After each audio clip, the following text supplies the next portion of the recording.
फिर भी मेरा मन प्यासा।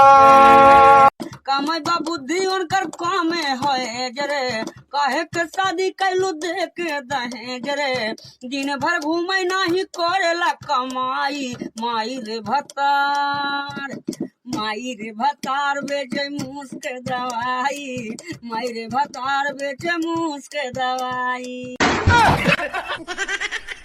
तोहर पर्सनालिटी देख के मन करता ना कि मोटरसाइकिल के पीछे बैठा के हौच हौच ब्रेक मारी। कुत्ता के कुत्ता रहबे ना सुधरबे। तहरा बिना खाना पीना, तहरा बिना खाना पीना, सुनल रानी बेकार।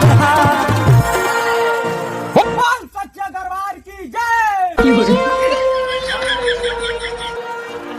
पागल हो गल है इसका रे। हाँ भाई हमने कहा तनी कि सुना तहरा बिना खाना पीना बेकार देगा तो बोल सच्चे दरबार की जाए। अठानी चौरानी ढुगुर पैसा और रोहिता के मौगी पे 4 भैंसा।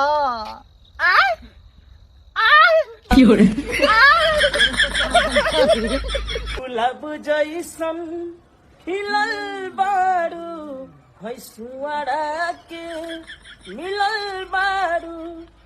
मारो झपड़ा फाड़ो कपड़ा, खत्म कई दा सारा पारा। हीरोइन हो हीरोइन, हीरो से पटना, भैंसुआड़ा से तनी दूर हटना। के सारे पहले बहुत ठीक रहे, लेकिन का टाइम जब से ओकरे चक्कर में पड़ ले और आप एकदम खत्म कैले उतारू हो गई। हम इतना बोलाए ना, लेकिन हमरे लगे नहीं आवेले।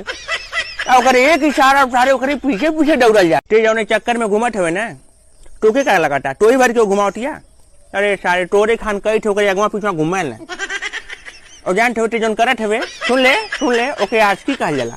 गए हुए कल को भूल जा और आज जो तेरे सामने खड़ी है उसे देख।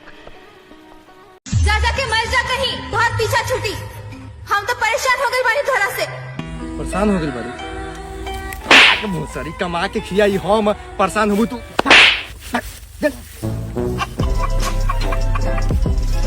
कहाँ रहे कल, आए काहे नहीं? एक दिन नहीं आए इतना गुस्सा, कल के और पटा लेता। चाप के मार डालब या खुदा चपाई जब, लेकिन तो का केहू दूसरे से पटाई ना दे।